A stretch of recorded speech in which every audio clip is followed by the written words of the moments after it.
My business trip ended 3 days early. I planned to surprise my husband, but my neighbor stopped me, secretly handed me a USB drive, and told me to leave quickly, not to go home. When I opened it, Sarah Davis, then 26 years old, and an accountant for a construction materials company. I had been married for almost 2 years. My husband, Mark Johnson, was 29, working in interior design sales. Outsiders might have said I had a good life, but only those who live within those walls truly know how cold it can be. Whether it was good or not, only I, the one living it, truly understood. My mother passed away a long time ago. I no longer clearly remembered the scent of her hair, only the sound of my father's cough whenever the weather changed. Father, whose name was Thomas, raised me alone. He suffered from a heart condition. There were nights when I was in high school. I'd hear my dad gasping for breath on the porch. I'd run out to find him clutching his chest, his face pale. Then he'd force a smile. "It's nothing, honey. I'm over it." His words were light, but I felt as if stones were pressing on my chest. Because I loved my father, I lived frugally and worked diligently. The plot of land where our house stood, on the city's outskirts, my father had left to me when he was still healthy. Lately, there had been announcements about an eminent domain project to expand the highway beltway. The compensation was projected to be around $1.5 million. I planned to set aside a portion for my father's memorial and the upkeep of his memory, buy a small house with another part, and use the rest as capital to live comfortably. Yet, ever since the news of the compensation, Mark changed. He often asked about the property deed, when I would receive the money, and if he could help look after it. His questions were so persistent that I felt a chill. I made a joke to brush it off. "Important documents. I'll keep them safe myself, honey." Mark smiled, but his smile didn't reach his eyes. My mother-in-law, Mrs. Carol Johnson, was known for being difficult. She was obsessively clean. If a cup was slightly out of place, she'd frown. After I cleaned the kitchen, she would still run her finger over the counter and sigh. Daughters-in-law these days, they do everything so carelessly. I bit my tongue and swallowed. My father had advised me before my wedding. When you go to your husband's home, be respectful. Don't let others look down on you. I took my father's words to heart, often to the point of forgetting I was also my own person. That time, I went on a business trip to Atlanta for 2 weeks, auditing accounts and preparing documents for a large shipment. The original schedule was 15 days, but the work proceeded faster than expected. I worked myself ragged, some days grabbing a quick fast food meal, other days just a protein shake. I told myself to push a little harder, to return 3 days early, buy some nice gifts, hoping it would soften the atmosphere at home. The morning I returned, the sky was a soft gray. I pulled my suitcase to the curb and caught an early ride. On the way, I kept envisioning opening the door and calling out, "Mark, I'm home." Then seeing my husband's surprise, imagining a warm, home-cooked meal, smelling the aroma of my favorite comfort soup, and also remembering I had to be careful around my mother-in-law. I had no idea the surprise I intended for them would turn into the surprise that saved me. Around noon, the car dropped me off at the main road, and I took a taxi to our condo building. As soon as I stepped into the lobby, a chill ran down my spine. It wasn't because of the air conditioning, but because of the doorman's eyes. He looked at me, his lips moving as if to speak, then he stopped himself. Before I could even ask, I saw Mrs. Peterson from a lower floor rushing towards me. Mrs. Peterson was a neighbor, in her early 30s, often recording videos around the community park. Normally, I would meet her in the elevator and exchange a few pleasantries. That day, her face was pale, her eyes red, and her hand clutched her phone tightly. She pulled me into a secluded corner by a planter, speaking in a low, breathless whisper. "Sarah, when did you get back?" I was confused. "Just now." "What's wrong, Mrs. Peterson?" She looked straight at me, her eyes showing both pity and fear. Then she pulled a small USB drive from her purse, quickly pressing it into my palm. Her hand was ice cold, and she spoke one short sentence that hit me like a hammer. "Don't go home. This is all I can do to help you." I froze, my ears ringing as if I'd been slapped. I looked at the USB drive, then at her. Why are you saying such strange things? My home is right upstairs. My mouth spoke, but my heart pounded. Images flashed in my mind. Mark's recent constant inquiries about documents, my mother-in-law's scrutinizing gaze, that smile that didn't reach his eyes. Mrs. Peterson didn't offer a lengthy explanation. She just shook her head. Her voice choked. Just trust me this once. Don't go up. I can't say more. They'll make my life hell if they know. With that, she turned and hurried away, as if afraid someone might see her. Mrs. Peterson, I called after her. She didn't turn back, but a phrase my father once said suddenly echoed in my mind.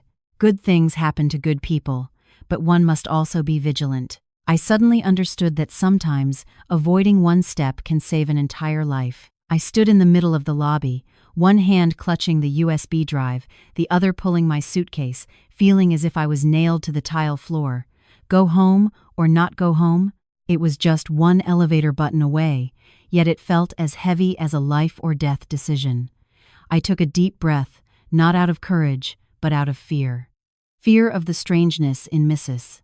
Peterson's eyes, fear of the way the doorman looked at me, fear of the feeling that my familiar apartment had suddenly become a place I shouldn't step into. I stepped out of the lobby, called a taxi right outside, and as the car began to move, I glanced back at the building one last time. It was a towering structure, with gleaming glass windows, but in my eyes at that moment, it looked as cold as a sealed box.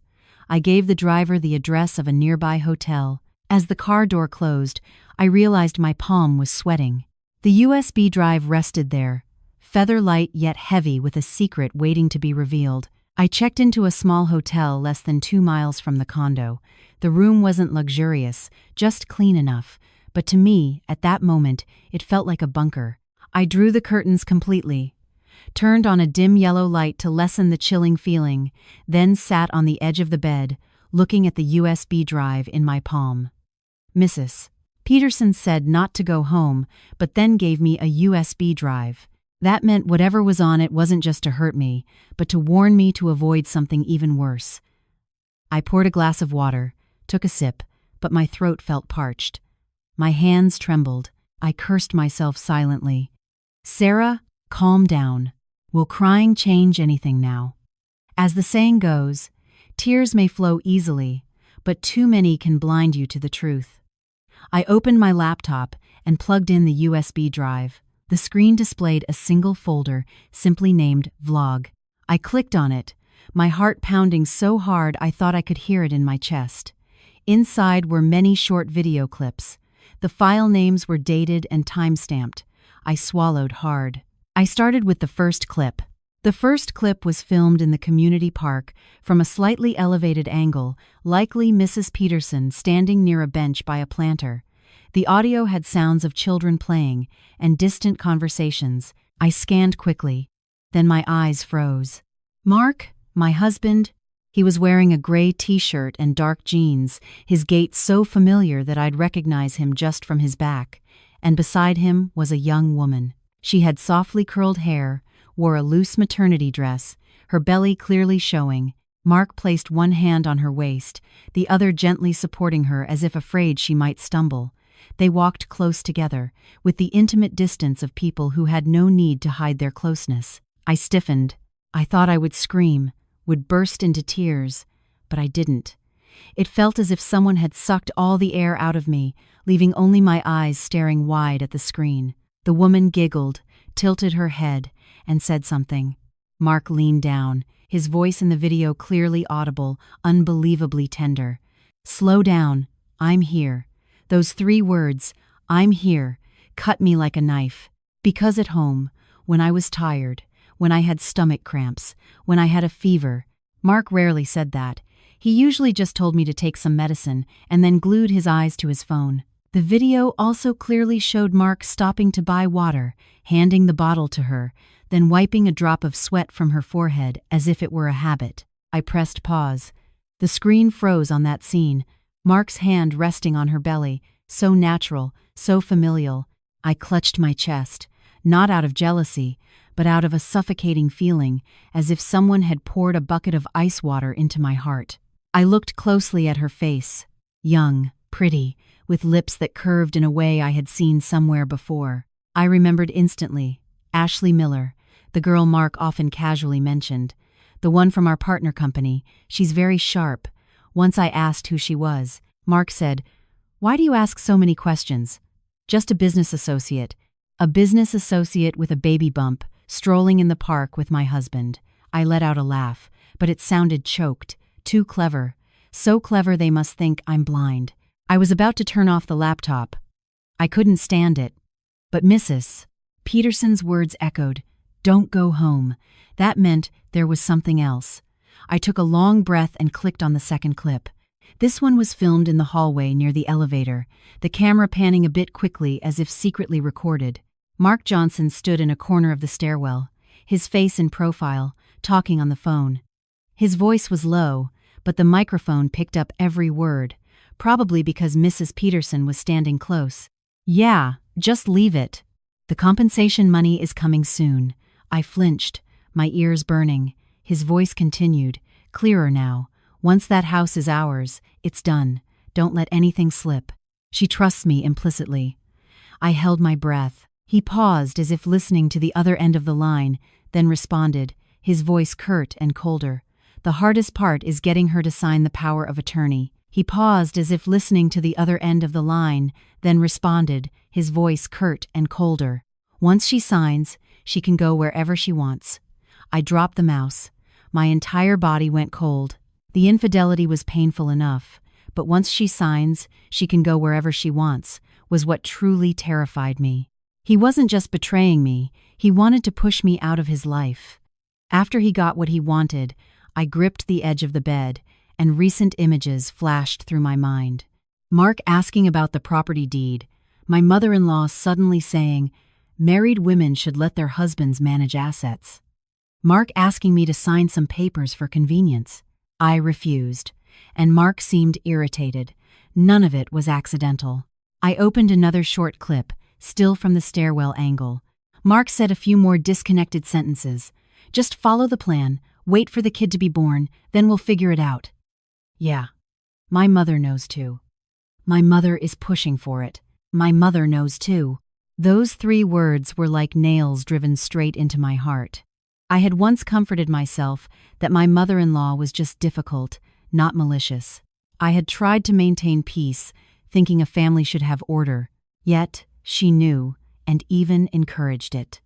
I turned off the video. The screen went dark, but the truth was blindingly clear, painfully so. I sat motionless for a very long time, for what felt like minutes, my head buzzing as if filled with bees. I wanted to call Mark, to demand an explanation, but reason held me back. What good would calling now do?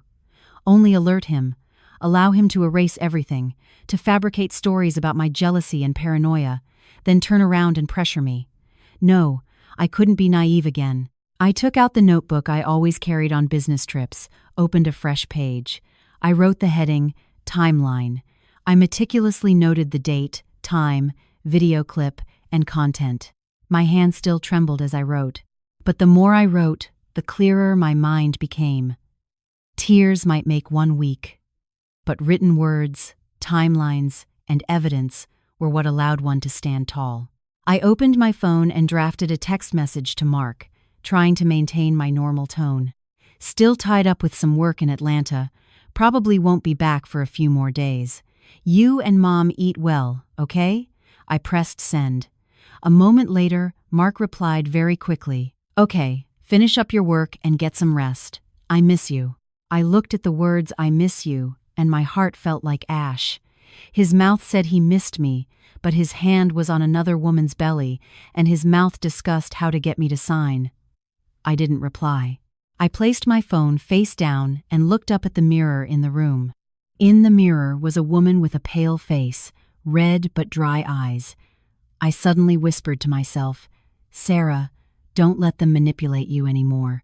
You can't outsmart fate, but being foolish only harms yourself." I didn't go home that night. I couldn't sleep. I just sat staring at the timeline I had just written, understanding one thing clearly. From this moment on, I was no longer merely a betrayed wife. I was a person who had to save herself from a trap that had been meticulously laid. That night, I didn't sleep. I lay with my eyes wide open, my ears still hearing Mark's voice echoing from the recording. That calm voice talking about a power of attorney as if he were discussing buying groceries. I didn't allow myself to cry anymore. Crying was easy, but who would wipe my tears afterward?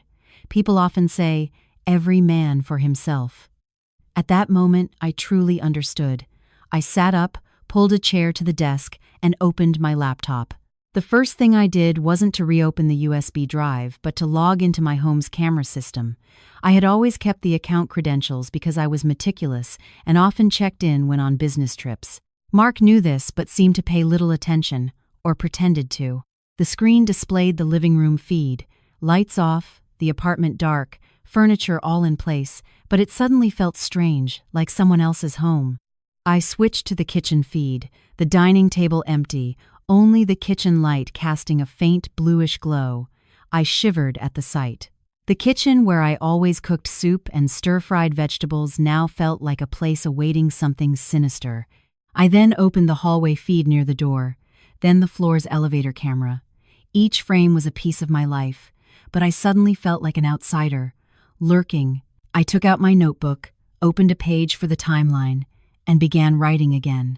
The first entry I made was for around noon today, right when I had gotten out of the car in front of the condo and met with Mrs. Peterson. I wanted to know what had happened inside my home after she gave me the USB drive. I rewound. In the living room camera feed, around 12 p.m., the door opened. Mark walked in. He moved very quickly, glancing around as soon as he entered, as if checking. I was startled by this habit. At home, Mark rarely looked around like that. People with nothing to hide usually don't glance around. He drew the curtains, then went straight into the bedroom. Just a few minutes later, he came out with his phone pressed to his ear, speaking softly. The camera didn't pick up everything clearly, but I could see his bowed head and an annoyed frown. I wrote, 12 p.m. Mark came home, looked around, went into the bedroom, made a call. A short while later, the hallway camera showed my mother-in-law, Mrs. Carol Johnson, also returning. She walked quickly, carrying a grocery bag, but didn't go straight to the kitchen. She stood near the door, saying something to Mark.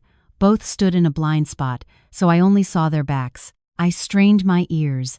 The audio wasn't clear, but one detail sent a chill through me. Immediately after that, the hallway feed flickered, then went blank. Not for a few seconds like a weak signal, but completely blank.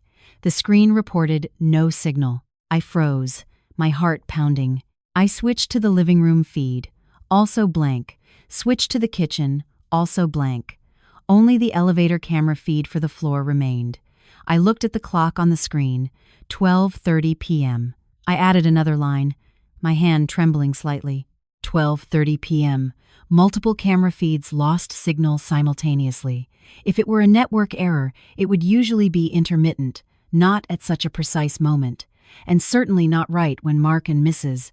Johnson appeared. I sat up straight, trying to remain calm. I didn't jump to conclusions. I fast-forwarded to see when the images would return. Around 1 p.m., the living room camera came back online. Everything returned to normal as if there had never been a blank space. But it was that very blank space that was terrifying, because it was like a tablecloth covering up the truth. I fast-forwarded to the afternoon. Around 4 p.m., Mark left the house. Before he went, he stood near where the modem was placed, bent down, and did something. A quick, familiar movement. I watched, my throat tightening. So he didn't pay attention to the cameras. He only paid attention when he needed to hide something. I wrote 4 p.m. Mark touched the modem. Around 5 p.m., Mark returned. This time, the elevator camera clearly recorded him with someone. A young woman wearing a baseball cap and a face mask. Her petite figure, her steps a bit heavy. I looked at her shoulders, her hands, and suddenly a cold dread ran down my spine. Without seeing her face, I knew who it was. Ashley Miller. They walked close together. Mark stood slightly in front, as if shielding her. When the elevator doors opened, he quickly turned his head to scan the hallway, like he was checking if anyone was there. Then he stepped out. The very moment they left the elevator area, the hallway camera again lost signal. Again, at that exact time. I sat numb. Only one thought in my mind. This was no coincidence. I opened my timeline and wrote several lines. 5 p.m. Mark with an unknown person exiting the elevator. Hallway lost signal. Blank space. I rewound and replayed several times, trying to look closely. I saw Mark quickly tapping his phone before the hallway feed went blank. I also saw his hand gently grasping her wrist, pulling her along. That grasp wasn't formal. It was the habit of someone intimate. I swallowed hard. At this point, the emotional shock no longer made me tremble. What made me tremble was the feeling that I was being weighed on a scale, and on the other side were my mother-in-law and husband, meticulously planning every step to take what they wanted. I looked at the clock. It was almost dawn, and I still wasn't sleepy. I felt like I was walking on a bridge, with deep water below, and one wrong step would send me plunging. I picked up my phone, opened my contacts, and stopped at Mrs. Peterson's name. I hesitated but finally pressed call. The phone rang for quite a while before it was answered. Her voice was a soft whisper. "Who is it? It's me. Mrs. Peterson. Sarah." She was silent for a few seconds, then asked softly, "You saw it, didn't you?" I didn't want to cry. I swallowed and said directly, "Do you have any more recordings? I'm checking the cameras, and there are time gaps where the footage is missing. I'm worried about what they might have done during those times." Mrs. Peterson breathed heavily, her voice trembling. "I only recorded in the park and on the stairwell. As for the hallway, I did record another short clip, but I haven't dared to send it yet. I'm so scared. They look so fierce." I clutched my phone. "Don't worry, I won't drag you into trouble, but please keep it safe for me. If anything happens, that's my lifeline." Mrs. Peterson hesitated, then spoke as if reminding herself. "Okay, I'll keep it. Sarah, remember not to be reckless. I wrote, Rule number 1, act normal. Don't show any signs of suspicion. Rule number 2, document everything meticulously, dates, times, details. Rule number 3, store documents where they cannot be accessed. Rule number 4, have a way to protect myself." After writing, I leaned back in the chair. Outside the window, the sky was beginning to lighten. I looked at that light and felt a lump in my throat. People often say that with the dawn, everything becomes clear. But life isn't always like that. Some truths, the clearer they become, the more they expose the darkness in people's hearts. I closed my notebook and placed it next to my laptop. My hands still trembled slightly, but something else was forming in my mind. Not tears, but clarity. As soon as the sun rose, I got up like a machine, not because I was well rested, but because I dared not sleep. Sleep meant relaxing my guard, and at this moment, if I let my guard down even a little, they could quickly erase all traces. I opened my laptop and accessed the camera system. A new habit formed after a long night. This time, I didn't watch with emotion. I watched like a bookkeeper, with dates, numbers, and cross-references. I took out my notebook and drew columns, one for date, one for time, one for which camera feed was lost, and one for who appeared before it was lost. I rewound one day further back, then another day. I sat comparing until my eyes ached. It was strange how the times of lost footage were not random at all. They had a pattern, a rule, as if someone deliberately pressed a button at precisely the right moment. The first blackout usually occurred around midday, a time when people were likely to be on a break, and few would pay attention. The second often happened in the late afternoon, when Mark left, then returned, or when someone entered the house. The third, some days, coincided with the evening when the apartment should have only held my mother-in-law and me, but there were inexplicable blank spaces. I bit my lip tightly. If it was a weak network, why was it weak at such sensitive times? If it was an accident, why did it keep repeating and never happen at random, insignificant times? A guilty conscience betrays itself. That saying didn't just apply to people, it applied to traces as well. The more a trace was covered up, the more it proved something needed to be hidden. I switched to the settings menu, something I had rarely touched before, because I trusted my husband, trusted our home, trusted what I called family. Is greater than. In the account management section, I saw my login name and another line, a secondary account, named something innocent like bedroom or living room. But the creation date of that account made my hand go cold. It was created about a month ago, exactly when the first notification arrived about the eminent domain plan and the compensation, and also when Mark started asking about the property deed. I clicked on Access History. The screen displayed login times with clear timestamps matching chillingly. With the times the camera went dark, I sat numb. There was no longer any doubt. Someone had accessed it, had interfered, and I didn't need to ask who it was. I stared at the secondary account line. The feeling of betrayal was no longer just pain, it was humiliation. Humiliation because I had once thought Mark was merely thoughtless, when in fact he was calculating. Humiliation because I lived honestly, while the person sharing my bed was secretly digging a pit. I took a deep breath, trying to stay calm. I mustn't hastily change the password now. Changing it would alert Mark. Someone doing something shady, if they suddenly found the door locked, would become suspicious. And if they became suspicious, they would erase, redirect, or fabricate stories. I needed something more solid. I needed to secure the evidence first, before thinking about locking the door. I reopened the USB folder, backed up all the videos to 2 different locations. I named the files according to the timeline, like a ledger: what day, what time, what content. I also took screenshots of the camera's access history, saving them in a separate, password-protected folder. I worked slowly and meticulously, because I understood that if the evidence was compromised, I would be like someone trying to fill a leaking basket with water. My phone lit up, a message from Mark. "Are you doing okay with work?" I was busy yesterday and forgot to ask. I looked at that sentence and laughed silently. Is greater than, forgot to ask, or forgot to act? Is greater than. I didn't reply immediately. I waited a few minutes, then sent a brief message, just enough not to make him suspicious. "Fine, honey, just a bit tired. I'll probably nap soon," Mark replied instantly. "Okay, take care of yourself. Remember to eat." I put the phone down. His words of concern sounded sweet, but I already knew the bitter taste within them. They say, sweet words on the tongue, but venom in the heart. Before, I thought that phrase was a bit extreme, but now I found it chillingly accurate. I looked at the clock. It was just past 7 a.m. Outside, the street was already bustling with the sounds of cars and people going to work. The world was still running normally, only my life had just turned onto a different path. I thought of Mrs.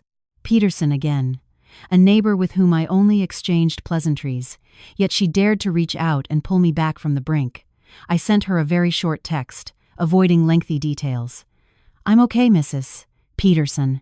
Please keep whatever you have safe.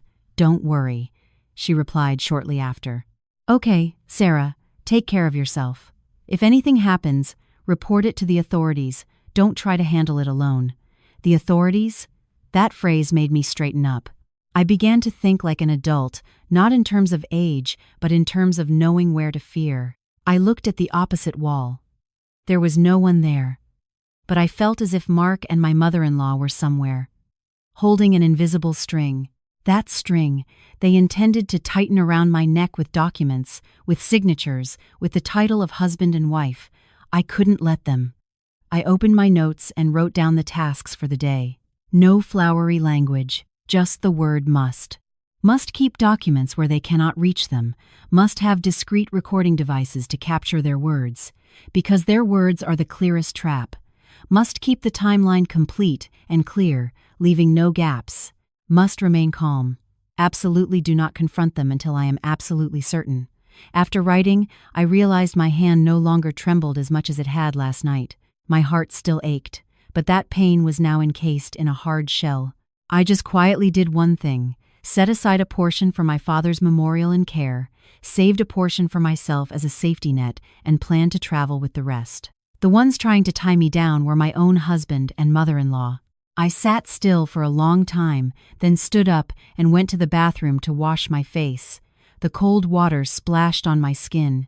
I felt completely awake. I looked at myself in the mirror, my eyes still red, but my gaze had changed.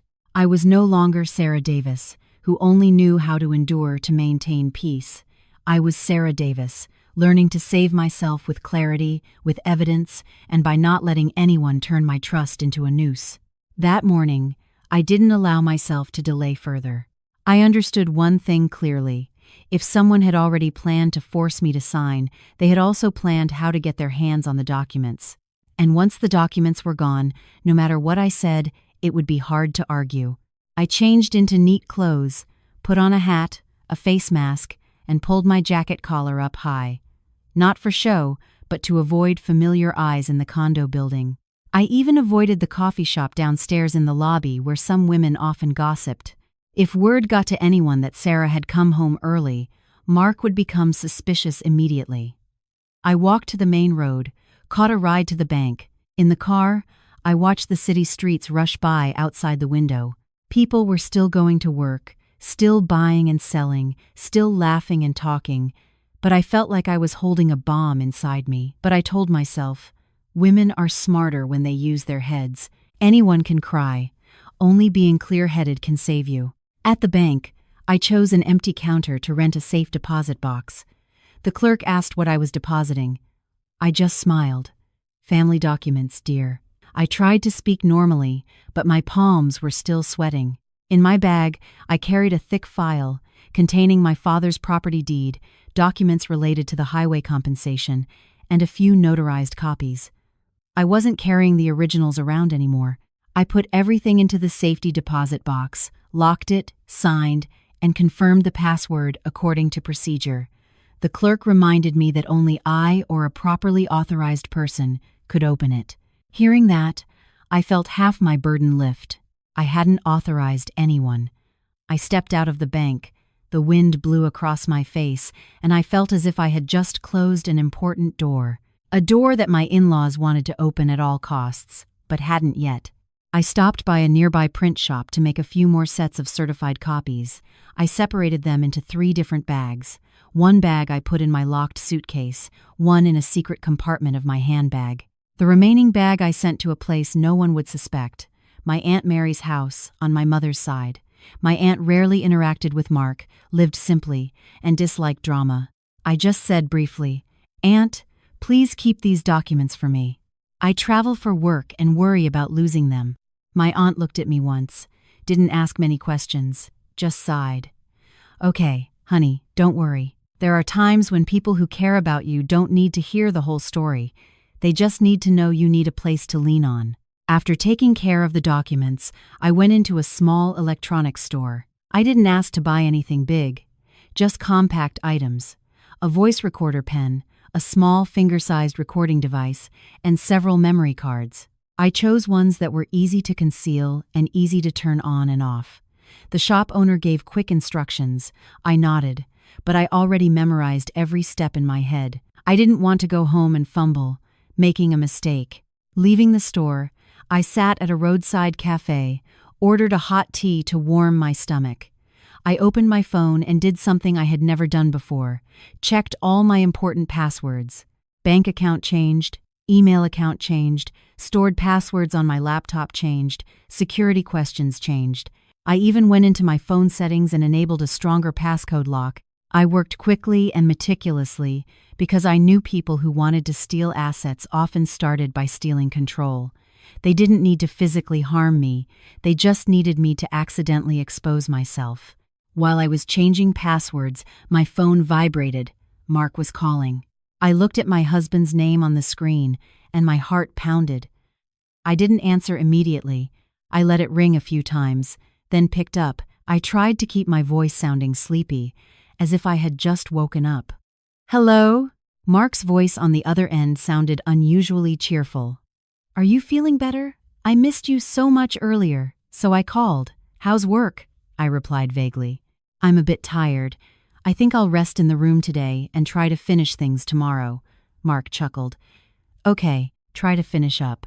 Oh, when you get back in a few days, we should talk about the house documents, okay? I'll handle it for convenience. I gripped the teacup tightly. He truly wasn't letting it go. I gave a soft, just enough not to make him suspicious. Okay, I'll talk about it when I get back. My head hurts too much right now. Mark added a few more lines, his voice still sweet as honey. Go rest. Don't stay up late. I love you. I hung up, looked at the tea, and chuckled, a soundless laugh. They say words cost nothing, but Mark's words were bought at my expense. I sat for a while longer, opened my notebook, and quickly wrote a line. Mark actively brought up documents at 10-something a.m. I didn't write a long entry, just the timestamp to remember. Later, when everything unraveled, each small timestamp would connect to form a noose, tightening around the neck of the villain. I stood up, paid, and stepped out onto the street. The sky was fully bright, sunlight on my face, but my heart still felt cold. However, this cold was different from the cold of last night. Last night was cold with fear, but now it was the coldness of someone who knew what they had to do. I returned to the hotel, tucked away the things I had just bought in a hidden spot. I sat down and exhaled slowly. I no longer dreamed of a peaceful meal. I only dreamed of one very simple thing: to live in peace without anyone turning my trust into a noose. To be forewarned is to be forearmed.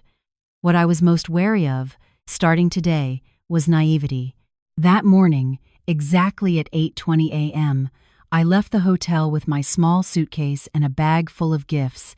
I chose to leave early, to avoid rush hour, to avoid lingering, scrutinizing glances, and most importantly, to have time to compose myself before my own front door. Take a deep breath to steady my heart. The road back to the condo wasn't far, but it felt like I was traveling through a different lifetime. When the car stopped at the lobby, I pulled my suitcase out, clutching the handle of the gift bag, the things I bought in Atlanta, some gourmet cookies, a few bags of specialty coffee, a box of artisanal tea. Gifts for older relatives are sometimes just an excuse to start a conversation smoothly. The doorman looked at me. This time he didn't avoid my gaze.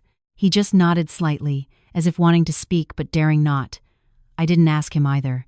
They would only complicate things now. I stepped into the elevator, the mirror inside reflecting my pale face, but I forced the corners of my lips upward. I reminded myself, Sarah, today you must not tremble.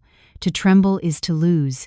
The elevator doors opened. The hallway on my floor was completely silent. I walked to my door, placed my hand on the doorknob. For a second, I clearly heard my own heartbeat. I took a deep breath, then opened the door as if I were simply returning from work on schedule. I'm home, Mom.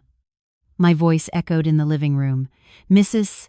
Carol Johnson emerged from the kitchen, still holding a ladle, her face slightly startled, then immediately shifting to her familiar stern expression. Oh, you're back early? Didn't you say you still had a few more days? I smiled lightly, presenting the gift bag. Yes, work went faster than expected, so I finished early and came home.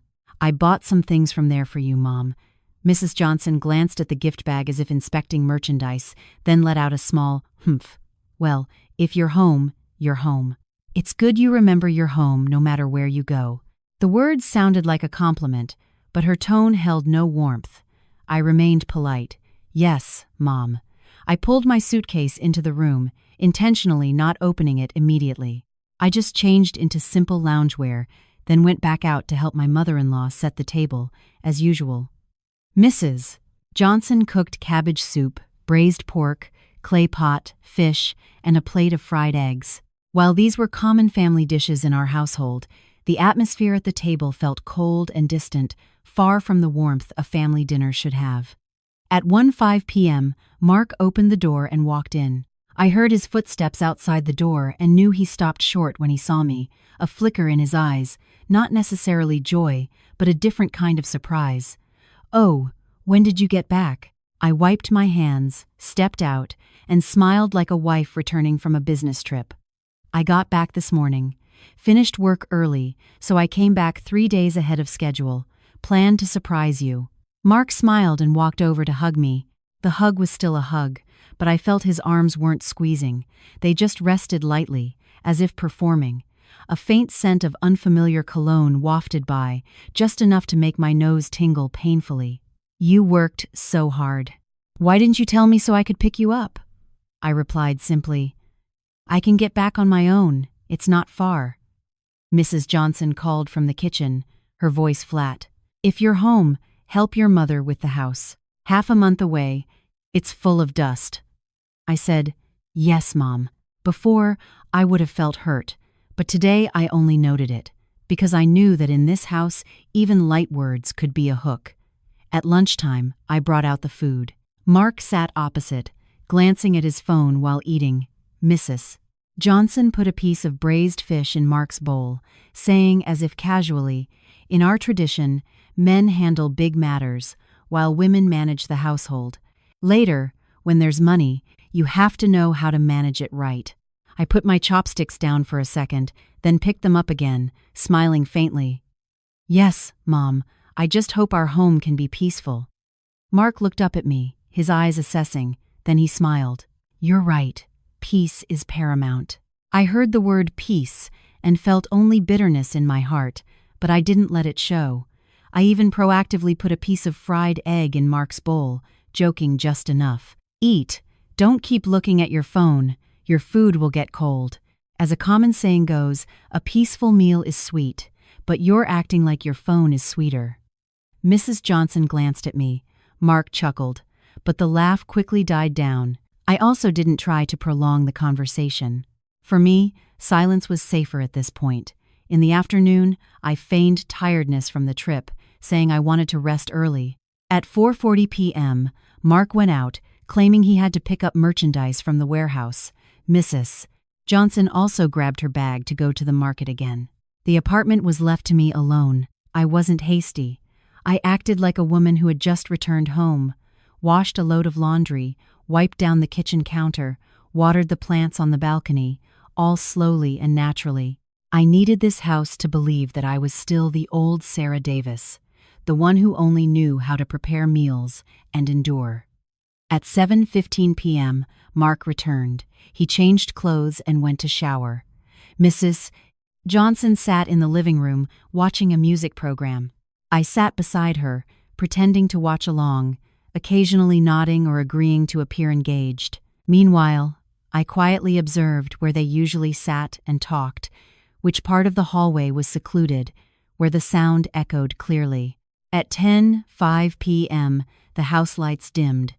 Mark went to the bedroom, saying he had to wake up early tomorrow. Mrs. Johnson also went to her room. I lay for a while, then sat up, feigning a need for a drink of water. In the darkness, I clearly heard the wall clock ticking, a chilling sound. I moved silently like a cat, not letting the floorboards creak. I placed a small recording device in a predetermined spot, a discreet location that would pick up sound well, then returned to my room as if I had never left the bed. Lying down, I pulled the blanket up to my chest, my eyes staring at the ceiling, my heart taut as a violin string.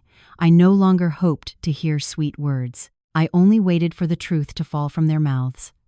As the proverb states, an honest person fears no scrutiny. I mumbled to myself to steady my nerves, but immediately afterward, I felt a pang of pain. Because I was that honest person, and they were trying to break me with the very words home and wife. That night, I closed my eyes, and for the first time in days, I felt I was no longer just a person cornered. I had laid the first brick to build my own escape route. At 5:40 a.m., I woke with a start. Not because of an alarm, but because Mark stirred, his hand fumbling for his phone. The screen light cast a cold blue streak across his cheek. He looked at a message, a faint smirk playing on his lips, then turned off the screen and lay still as if nothing had happened. I turned my face inward, pretending to still be asleep, but my ears were strained like violin strings. At 6:15 a.m., Mark got out of bed and went out. Just a few minutes later, I heard Mrs. Johnson's slippers shuffling in the hallway. Then the kitchen door opened.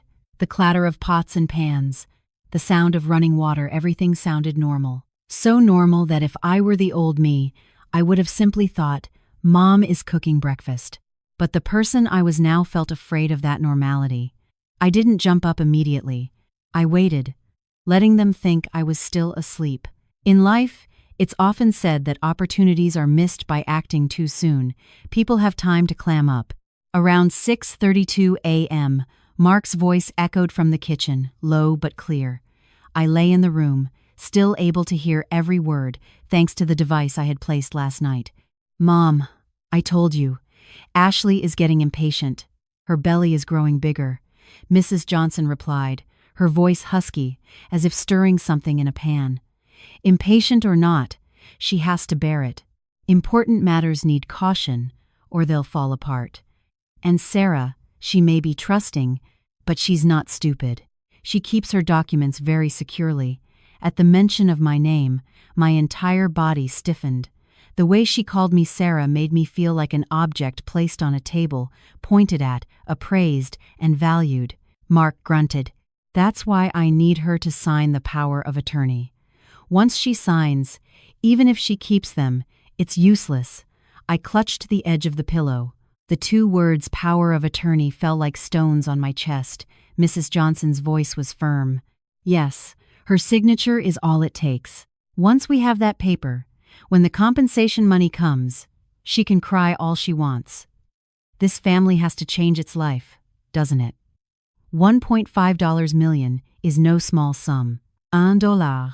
5 millions. They spoke lightly, as if pricing a bunch of vegetables, while I once thought of it as my father's sweat, the part of his life he left for me.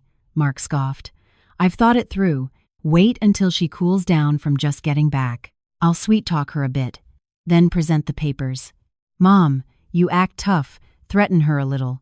Women, if they fear a bad reputation, will sign. Mrs. Johnson's voice hardened. Threaten, yes, but it has to be logical. Don't make her suspicious. For a daughter-in-law, honor is most important. I just need to say a few things like, this family has its traditions, a daughter-in-law must be sensible, and she'll shut up on her own. I listened, my throat constricting. It turned out that the things she often said, the times she scrutinized me, the times she made me feel small, weren't simply because she was difficult. It was the noose she was gradually tightening around my neck. A moment later, Mark lowered his voice even more, the low tone of someone afraid of being overheard. Ashley keeps asking when I'm moving her in. I told her to wait until this whole thing is over. Mom, don't let anything slip too much. What if Sarah gets suspicious? Mrs. Johnson let out a cold, sneering laugh. Suspicious? So what? Who does she have by her side? Her mother is gone, her father is ailing and unable to intervene. A woman alone is easy to manipulate. At this, I no longer felt betrayed. I felt insulted, utterly and completely insulted. My mother's death, they used it as a reason to look down on me. My father's heart condition, they spoke of it like a convenient weakness. I bit my lip tightly to keep from making a sound. I reminded myself, don't reveal anything. Don't reveal anything. Tears welled up, but I swallowed them back down. Mark continued, Mom, remember to keep reminding her that a husband and wife share finances. Repeat it enough, and she'll think signing is normal. Mrs. Johnson emphasized each word. I'll tell her straight. A daughter-in-law is just an outsider. Family wealth belongs within the family. If she gets too clever, I'll put her in her place. I felt a chill run down my spine. The phrase, teach her a lesson, wasn't vulgar, but it was enough to make me feel as if a hidden knife was in her words, signifying danger. Silence fell in the kitchen for a few seconds, then Mark sighed. I just worry she's kept the documents somewhere else, but I've managed to hide the camera footage, right? Mrs. Johnson replied quickly. You've hidden it, but don't be overconfident. There's a saying, heaven's net is vast and catches all, though its meshes seem wide. When doing evil, you have to do it thoroughly. Do you understand? I cringed hearing her quote that saying. They were using a proverb meant to teach morality, to advise each other on how to commit evil discreetly. Life truly was twisted. Around 6:55 a.m., the clatter of dishes resumed. They switched to talking about breakfast, speaking more softly. I waited a little longer to ensure I had recorded enough, then sat up. I went to the bathroom, splashed water on my face. The cold water stung my skin, but it wasn't as chilling as what I had just heard. I looked at myself in the mirror, red eyes, pale lips. I took a long, deep breath, forcing my voice back to normal. At 7:20 a.m., I stepped out into the living room, feigning a yawn. "Morning, Mom. You're up early?" I didn't sleep well, probably because I just got back from my trip. "Mrs. Johnson turned to look at me, her eyes as sharp as thin blades, but her mouth spoke smoothly. Get up and eat breakfast before it gets cold." Mark sat there, holding a cup of coffee, looked at me and smiled. "Did you sleep well? Or should I take you out for breakfast later to clear your head?" I looked at that smile. Now I knew what lay behind it, but I still smiled back. "Just enough. No thanks. I can eat at home. I'm a bit tired and want to rest to regain my strength." Mrs. Johnson placed a bowl of porridge on the table, her voice flat, as if casually. "It's good for a married woman to know how to care for her home. If she chases after too much outside work, she'll only suffer later." I lowered my head and said, "Yes, Mom." My hand held the spoon, but my heart felt squeezed. I ate a few bites for appearances, each bite feeling like swallowing sand. At 8:10 a.m., Mark stood up, changed his shirt, and got ready for work. Before leaving, he turned back, his voice sweet. "Go rest. If you need anything, just text me." I nodded. When the door closed, I finally exhaled slowly. I stood and cleared the dishes, acting like a normal daughter-in-law. But in my head, everything had been meticulously sorted, just like the ledgers I prepared daily. I quietly checked the device, copied the audio recording to a safe location. I named it with the exact timestamps, 6:32 to 6:55 a.m. I didn't listen to it again immediately. I was afraid I would tremble. I just needed to know it was in my hands. Closer to noon, Mrs. Johnson again began to subtly bring up money matters, about a husband and wife being one. I listened, I nodded, I smiled faintly inwardly, because I now understood. They were setting the stage, and they thought I was the naive audience. But no, the longer you watch, the more you see. After just one morning, I had clearly seen the true faces of the people in my home. The greatest pain wasn't that my husband had a mistress, but that my mother-in-law and husband together saw me as prey. I still moved softly around the apartment, still said yes at the right times, still brought tea to my mother-in-law as usual. But in my heart, one thing was decided. From today, I would no longer live to please them.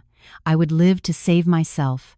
In this chapter, I actively pretended to be a wife eager for the $1.5 million compensation. Mark and my mother-in-law, driven by greed, revealed their true intentions, presenting the power of attorney document to trick me into signing. Just then, a third person began to appear publicly, making me realize they had prepared a staged confrontation. At 9:10 a.m., after breakfast, I brewed a pot of hot tea and poured 2 cups, one for my mother-in-law, one for myself. I sat opposite Mrs. Johnson, trying to appear relaxed, as if discussing family matters. Mrs. Johnson eyed me from head to toe, then said, "Being away for half a month, you must have realized a few things. A woman who just focuses on work, she might have money later, but if her home falls apart, she'll suffer." I smiled lightly, placed my teacup down, my voice soft. "Yes, Mom, I thought so too, which is why I wanted to come back early. Besides, with the land compensation, I want to handle it peacefully. I don't want any harsh words in the family because of money." Hearing the word compensation, Mrs. Johnson's eyes brightened slightly, very quickly, but I still saw her nodding as if she'd caught the rhythm. It's good you think that way. $1.5 million is no small sum. What are your plans?" I pretended to think, then sighed like a woman worrying about the future. "I'm not sure yet. I'm afraid of holding such a large sum and then making a mistake." I guess I'll have to ask Mark to discuss it with us, as husband and wife. Right, Mom? I spoke, looking straight at her. I deliberately threw that question like a stone into a pond to see how the water would ripple. Mrs. Johnson pursed her lips, her voice significantly softer. Exactly. Husband and wife are one unit. Large sums of money should be managed by the man. What do you girls know? I felt a slight pang in my heart at the phrase, "What do you girls know?" But I still nodded. Yes, Mom, you're right. I just worry about complicated procedures, a lot of paperwork, and I'm not familiar with it, Mrs. Johnson placed her teacup down, tapping her finger lightly on the table, putting on an air of experience. The procedures, let Mom and Mark handle them. You just need to sign in the right place, and it's done. I smiled as if genuinely naive. Oh, sign what, Mom? Mrs. Johnson looked at me, a half smile on her lips. Sign the power of attorney. What else? So that later, receiving the money and doing the paperwork is quicker. You being the sole name, running back and forth, would be exhausting. I said, oh, showing both surprise and gratitude. Really, Mom? I really do dread dealing with paperwork, but for a power of attorney, can I review it beforehand? I heard people say signing the wrong thing can be a huge trouble. Mrs. Johnson faltered slightly, then said sternly, within the family, why bother reviewing? Do you think Mom would harm you? I lowered my head, my voice soft. No, Mom, I wouldn't dare think that. It's just that I'm naive. I'm used to working with ledgers, so I like to see everything clearly to feel secure. Better safe than sorry, Mom. As the proverb left my lips, Mrs. Johnson frowned slightly. Perhaps she was annoyed that I had a retort, but at that exact moment, the faint click of the lock sounded at the door. 10:25 a.m. Mark was home early. He walked in, saw me sitting and drinking tea with his mother, and smiled. Oh, what are you two talking about so seriously? I put on a bright face, stood up, and poured more tea. I was just asking Mom about the compensation. I plan to get your input too. As soon as Mark heard compensation, his eyes flickered. He sat down next to his mother, his voice feigning concern. What are your plans? I'm worried for you too. Large sums of money can be troublesome if not handled carefully. I tilted my head, feigning innocence. I'm worried too, which is why I wanted to hear from you. What do you think we should do with $1.5 million to be safe? Mark pretended to ponder, then began speaking like a man envisioning the future. Well, we can combine it to buy a bigger house and use the extra to invest in interior design. I have connections. You can trust me. I'm in business, after all. I almost chuckled at the phrase, "You can trust me," which now sounded like an online meme. Trust me, then I'll figure things out. But I held back, only nodding. Really, honey, I want to settle down too. I just worry that the procedure for receiving the money will be complicated. Mrs. Johnson immediately interjected, her voice as if she had prepared her lines. Then sign the power of attorney. I told you, Mark will handle it quickly and smoothly. Mark chimed in immediately, looking at me with a gentle voice. Yes, you just sign the power of attorney. I'll handle it so you don't have to run around. Once the money comes, I'll take care of everything. I remained silent for a few seconds, then asked a question that was both soft and sharp, hitting the right spot. Can I see the document first, Mark? If I'm signing, I need to understand it, right? Otherwise, I'll sign it and later won't even know what I signed. Mark forced a laugh to smooth things over. Sarah, why are you being so tense? We're husband and wife. I looked directly into Mark's eyes, smiling very gently. Precisely because we're husband and wife, things need to be clear. If you care about me, you should let me see it so I can feel secure. The atmosphere grew heavy for a beat. Mrs. Johnson lightly tapped the table. Look at it, then, but don't cause trouble. Mark stood up and went into the room. A moment later, he came out with a stack of papers. He placed them in front of me, speaking like someone bestowing a favor. Here, you can look at it. I didn't immediately pick them up. I placed my hand on the stack of papers, but my eyes didn't immediately read the words. I looked at their faces first. My mother-in-law sat up straight, her lips tightly pressed. Mark smiled, but his fingers tapped on the table, revealing his impatience. I opened the first page. The word power of attorney was boldly printed. I quickly scanned down to the authority section, and my heart pounded. If I signed, Mark could represent me to receive the money, complete procedures, and sign many other important matters on my behalf. In short, I would be handing the key to my safe deposit box to someone who wanted to rob it. I took a deep breath, feigning calmness, then put the papers down. Mark, this has too many sections. I can't read it all quickly. Let me take pictures. I'll ask a relative who handles legal documents to review it for me. Then I'll sign. It's not too late. Mrs. Johnson squinted. What relative? I smiled lightly. An aunt on my mother's side who often handles real estate documents. I'll ask her to check it carefully so I don't make a mistake and cause trouble for you, Mark. Mark quickly interjected, his voice sweet as honey. You don't trust me? I looked at Mark and spoke slowly. I trust you, which is why I want to do this correctly. If I trust you blindly and sign without understanding, and something goes wrong, outsiders will say I'm foolish. I don't want to gain a bad reputation, and you wouldn't want me to either, would you?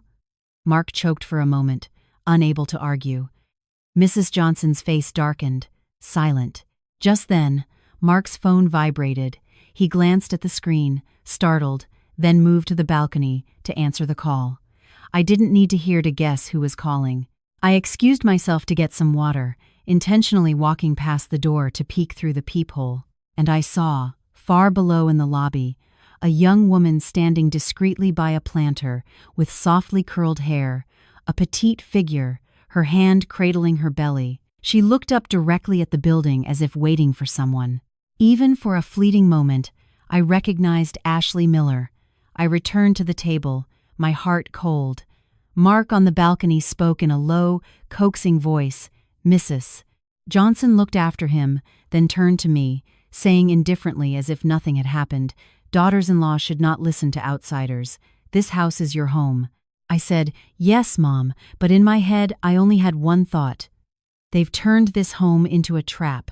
Dear listeners, if you find this story as tense as a taut string, please give the channel an enien tuoi veishio a like to motivate us.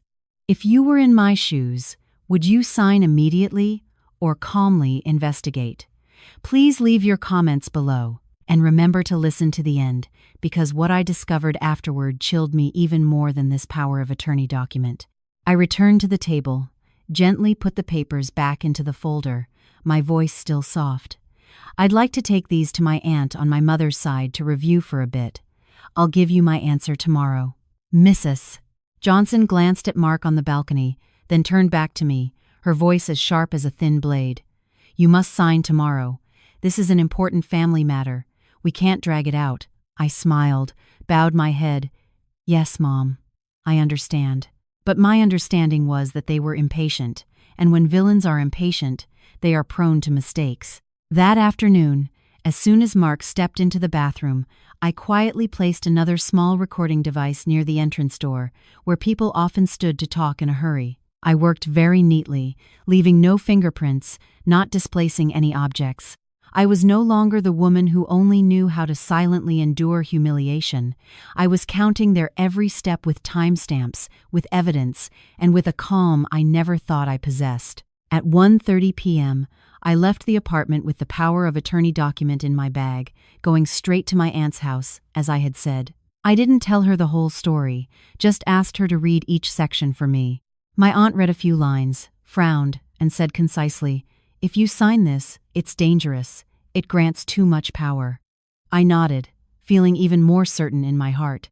Before I left, my aunt reminded me, "Remember, financial matters must be clear. Don't let the idea of husband and wife blind you." At 4:10 p.m., I returned to the condo. I tried to walk calmly, still greeting the doorman as usual, still pressing the elevator button like someone who had just run errands. But when the elevator doors opened, I saw my mother-in-law waiting at the end of the hallway. She stood with her arms crossed, her eyes sharp as needles. "Where have you been all afternoon?" I lowered my head, respectfully. "Yes, Mom, I took the papers to someone to review, just to be sure." Mrs. Johnson pursed her lips. "Review what? You don't trust what's said within your own family, but you trust outsiders?" I didn't argue. I just replied succinctly. "Yes, Mom. I'm afraid of complicated procedures. Doing it correctly will save Mark trouble." She didn't say anything more, turning her back and walking into the house. That turned back, I looked and understood. She was holding back. When people hold back, it means they're about to unleash something, and I could partly guess what kind of unleashing it would be. Humiliate me, then force me to comply. At 6:05 p.m., Mrs. Johnson began preparing dinner. The smell of braised fish and fried onions was fragrant, but I didn't find it appealing. I helped wash vegetables, chop tomatoes, doing everything as a dutiful daughter-in-law. The more normal I acted, the harder it was for them to criticize my actions, so they would resort to words. At 7:20 p.m., Mark returned. He walked in, changing his shoes, and asked, as if nothing was wrong, "Did you finish reviewing the papers?" I left my hands wet, turned, and smiled lightly. "They said many parts need clarification, so I haven't signed yet." Mark froze for half a second, then forced a stiff laugh. "Clarify what? It's just a power of attorney." I looked straight at him, my voice still soft.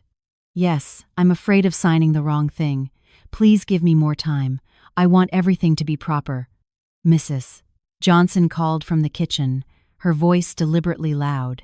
"Proper or just being difficult?" A daughter-in-law acting like she's a high official. I put the vegetable basin down, took a breath, then feigned. "Mom is right. I just worry about procedural errors, and then people will say our family is careless." Mark glanced at his mother, then turned to me, his voice coaxing. "Let's eat dinner first. We'll talk about that later." I knew their later wasn't for me, but to plan how to pressure me. At 7:45 p.m., dinner was served. Mrs. Johnson sat at the head of the table, Mark to her right, and I opposite them. The atmosphere was heavy, as if someone had poured sand into it. Mrs. Johnson placed a piece of braised fish in Mark's bowl, then spoke as if telling a life story. "The man of the house is the pillar. Big money, big documents. If a woman keeps clutching everything, the household will never be peaceful." I continued to eat, my eyes on my rice bowl, and quietly said, "Yes, Mom, I understand." She continued, this time more directly, "If you understand, then sign. Don't be clever at home and foolish outside. People will laugh at you." I looked up and gave a very faint smile. "Yes, Mom, if I sign, I will sign, but I must sign what I clearly understand. I don't want to gain a bad reputation later." Mark interjected, his voice sounding impatient. "You're overreacting, Sarah. I'm looking out for you, and you're doubting me." I put my chopsticks down for exactly one beat, then picked them up again and spoke slowly. "If you're looking out for me, then you should make me feel secure. I'm not doubting. I just want clarity." Mrs. Johnson let out a short laugh. "Clarity? How can a husband and wife live if they calculate every penny? Girls these days say they want to keep the peace, but their hands are holding on to money." That remark felt like a slap in the face. My ears burned, but I remained seated upright. I reminded myself, one act of patience is one act of peace. Not to be trampled, but to avoid falling into their trap. At exactly 8:12 p.m., Mark's phone vibrated. He glanced at the screen, flinched slightly, then quickly dismissed the call. But that 1 second was enough, because I had placed the device near the door since noon. I didn't need to know who was calling. I just needed to know he was startled. Mrs. Johnson glanced at Mark, then suddenly turned to me, her voice mocking. "A daughter-in-law who clings to documents so much, if her husband gets tired of her and leaves, she'll just sit there clutching that pile of papers and cry." I looked up straight at her, still not raising my voice. "Yes, if a husband leaves, it's sad, but the documents my father left, I must keep." I wouldn't dare speak of marital property, but my father's legacy I cannot treat lightly. Mrs. Johnson's face darkened, and Mark's too. That statement hit exactly what they wanted to devour. At 8:25 p.m., Mrs. Johnson changed her tone, no longer mocking, but stern. This family has traditions. A daughter-in-law must be obedient. If you don't listen, then don't live here. I won't harbor a stubborn daughter-in-law. I heard "don't live here," and my throat went cold. They had revealed their hand. They wanted to drive me out. Drive me out so it would be easier to say the wife left home, and then Mark could take everything. I didn't react strongly. I just put my chopsticks down, wiped my mouth, and spoke as if apologizing. "Yes, Mom. I'll take your words to heart. If there's anything I've done wrong, I'll fix it, but I ask for more time regarding signing the papers." Mark lightly tapped his chopsticks on the table. "More time for what? Sign tomorrow. I've already said so." I turned to Mark, my voice still even. "Yes, I will give my answer tomorrow, but I won't sign hastily. I hope you understand." At that moment, I saw a flicker of annoyance in Mark's eyes, like someone whose prey was slipping away. He forced a strained smile. "You're being too stubborn." I didn't reply. I stood up to clear the table. I chose to withdraw from the dinner table before words escalated into conflict. They wanted me to erupt so they would have an excuse. I wouldn't give them one. At 9:10 p.m., I went into my room, quietly locked the door, and sat on the edge of the bed. I heard my mother-in-law clattering in the kitchen, heard Mark moving around in the living room. A moment later, they spoke softly, just loud enough for the device to record. I wasn't eavesdropping like a child. I just sat still, noting in my journal the time of dinner, the time the phone vibrated, the time the words "don't live here" were uttered. I looked at the neat lines of text, my heart heavy. By now, I understood clearly that they didn't just want money. They wanted me to lose my standing, my voice, even my honor, so I couldn't resist. But the tree desires calm, but the wind won't stop. Since that was the case, I had only one way to live. Keep a cool head, keep the evidence, keep an escape route for myself. 10:35 p.m. I still sat quietly in my room, not turning on the main light. I only used the light from my phone, just enough to see the paper. Outside, in the house, I occasionally heard Mark's footsteps and Mrs. Johnson's cupboard doors. It sounded normal, but to me, it sounded like people setting up a play. I didn't go out, nor did I call anyone. I just waited, because I knew that when they were frustrated, they would talk more, and if they talked more, they would reveal more. 11:05 p.m. Voices from the living room echoed, low but clear enough. I opened the recording app on my phone, confirmed the device was still active. I didn't put on headphones immediately. I waited a few more minutes for them to get into their flow. Then I plugged in my headphones, taking a slow breath. Mrs. Johnson's voice came first, husky and sharp. "She's more stubborn than I thought. If you don't push this through quickly, if the money comes before she signs, it'll be a waste." Mark replied irritably, "I know, but she keeps clinging to the fact it's her father's land." "Did you hear her mention her father? She's using her father as a shield." Mrs. Johnson grunted. "Shield what? Her father raised her alone, then died, couldn't take anything with him anyway." I heard the word "died" and my heart felt squeezed, my ears burned. I thought I had mentally prepared myself for everything, but just the mention of my father, and my whole body went cold. Mark chuckled faintly. "Yeah, well, he died, that's that. I just need her to sign. Once she signs, I'll kick her out of the house so she doesn't sit there preaching." Mrs. Johnson continued, her voice triumphant. "With women, if you hit their honor, they'll crumble. Tomorrow, I'll make a scene, say she's disrespectful, say she looks down on her in-laws, and let the neighbors hear. She'll be so afraid of the bad reputation she'll sign." Mark was silent for a few seconds, as if weighing his options.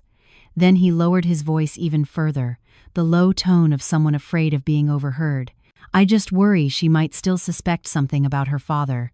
I flinched, gripping the headphones so hard it hurt. Mrs. Johnson's voice immediately turned curt. "Suspect what?" Mark spoke slowly, each word distinct, as if recounting an unrelated story. Well, that time her father had a heart attack, I did tamper with his medication. I hid it for just a moment, just enough to delay things. I didn't expect her to keep bringing it up like that. I froze. My entire body felt as if someone had thrown me into cold water. I clearly heard the blood pounding in my ears, clearly felt my breath hitch, but my eyes stared wide into the darkness before me. Hid medication? Delay things enough for it to be over. Those 3 phrases connected into a knife that stabbed directly into the deepest part of me. I remembered the day my father died. The sky was also gray like the day I came home early. Dad had an attack at home. I frantically ran around looking for his medicine. I searched cabinets, drawers, couldn't find the medicine. I called Mark, who was then my boyfriend. He rushed over very quickly, his face pale, feigning panic. He carried my father to the car, running and saying, "Hang in there, sir." At the hospital, the doctor shook his head. I had buried my face in my hands, crying, blaming myself for being too slow, blaming cruel fate. I had believed Mark was my savior, the one who was there in my broken moment. It turned out he was there because he caused the problem. I bit my lip until it bled, but it didn't hurt as much as the next sentence. Mrs. Johnson let out a dry, harsh laugh. "Hid the medicine, so what? He's dead. What can anyone argue now? It's good you did it. Without that incident, how else could you have gotten into her house? Without her breakdown, how else would she have agreed to marry you so quickly?" Mark replied, his voice chillingly calm. "I didn't want to. But Mom, you wanted a daughter-in-law with assets, so I had to take a shortcut. I just followed your instructions." "Mrs." Johnson's voice hardened. "Exactly. One wrong step, and you suffer your whole life, so you have to plan carefully. $1.5 million in compensation if it falls into her hands. What would you and I live on? How often do you get an opportunity like this?" Mark sighed. "Don't worry, Mom. I'll force her. She's gentle. She loves her husband. She's afraid of a bad reputation. I just need to threaten divorce, threaten to sue, and she'll cave. Mrs." Johnson lowered her voice as if concluding, "If she caves, then sign. Tomorrow, I'll be there to support you. Remember to tell Ashley not to show up too obviously, so Sarah doesn't lose her mind and do something reckless. The pregnancy is enough of a shield." I dropped my headphones. I couldn't breathe. I sat hunched on the bed, my hands clutching my head. In my mind was the image of my father clutching his chest, his face pale, calling my name, while my hands desperately searched for medicine. That image had once been a source of pain. Now it became evidence of a crime. 11:28 p.m. I looked at the clock. I forced myself to get up and go to the bathroom. I turned on the faucet and splashed water on my face. Cold water ran down my neck, but it couldn't pull me out of the trance. I looked at myself in the mirror, my eyes bloodshot, my lips trembling, but my gaze had changed. No longer the gaze of a betrayed wife, but the gaze of a daughter who had just learned her father might have died by someone's hand. I returned to the room, sat at the table, and opened my notebook. For the first time, I didn't just write down timestamps for paperwork. I wrote a line that felt like my hand was being dragged down by a heavy weight. 11:12 p.m. Heard Mark admit to hiding Dad's heart medication. After I wrote it, my hand felt numb. I opened my phone, intending to call my mother, but my mother was gone. I only had emptiness. I held the phone, then put it down. I couldn't collapse. I opened my contacts, looked for my Aunt Mary's number. Then I stopped. My aunt could only help me review papers. She wasn't equipped to handle this.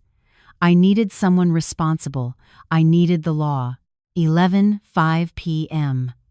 I copied the audio recording into another file, naming it clearly by date and time. I stored it in 2 different locations on my device. I also wrote down the key sentences on paper, without embellishment, without emotion, just their exact words.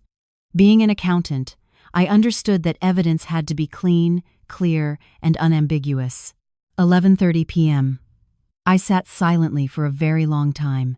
Then I clasped my hands, not to pray to anyone, but to speak to my father in my heart. "Dad, I'm sorry for trusting the wrong person, but I promise I won't let the truth be buried again. I closed my notebook.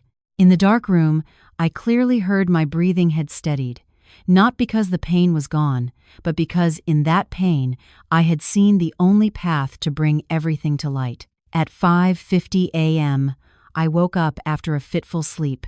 Not the kind of sleep that rejuvenates, but the kind where the body is so exhausted, the eyes simply close. In my mind, I still heard Mark's and Mrs. Johnson's voices from last night. They were like words written on a wall with permanent marker, impossible to erase. I sat up, neatly folded the blanket out of habit. Habit helped me stay calm.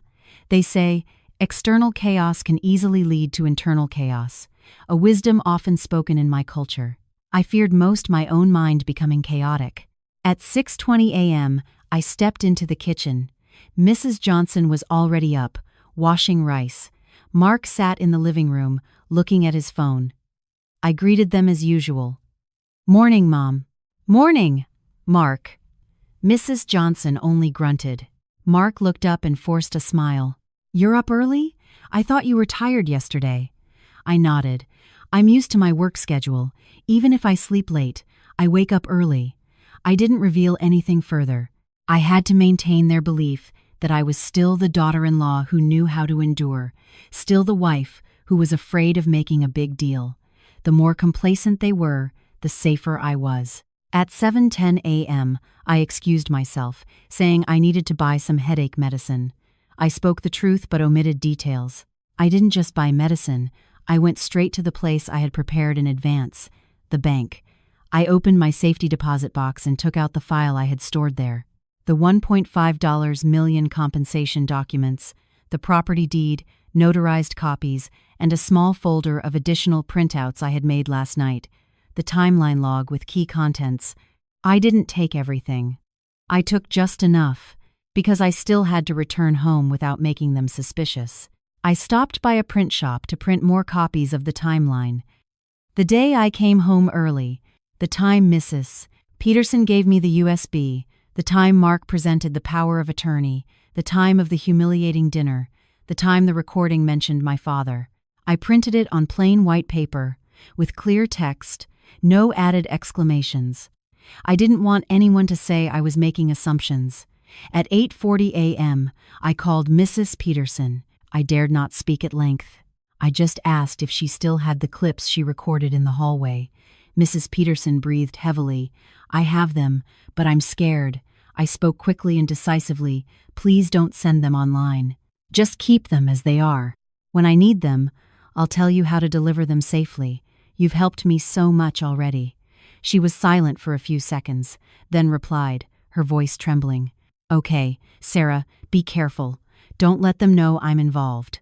I hung up, my heart filled with gratitude and pain.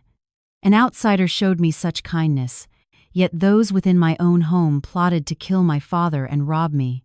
At 9:30 a.m., I arrived at the police department, having researched the process beforehand. I didn't make a scene. I presented my case concisely and clearly. I suspected my husband and mother-in-law of conspiring to seize the $1.5 million compensation, of manipulating camera evidence, of having an illicit affair with a third party, and specifically, I had an audio recording related to my father's death from a heart condition. When I mentioned my father, my throat constricted, but I swallowed it down. I presented the USB drive, copies of the data, the backed-up audio recording, along with the timeline list. I said one very honest sentence. I don't dare do anything on my own. I just ask the law to clarify everything. An officer received the file, asking for every detail. He didn't make any grand promises. He just said exactly what I needed. "Ma'am, stay calm. We will review the evidence, but you must prioritize your safety. Absolutely do not confront them directly." I nodded, thinking the phrase "prioritize your safety" sounded ordinary. But to me at that moment, it was like a life raft. I was no longer alone. I was instructed on how to preserve evidence, how to avoid being pressured to sign anything. I also provided additional information about Mark's and Mrs. Johnson's habits, especially one detail I had deduced from what I heard: Ashley Miller's prenatal appointment schedule.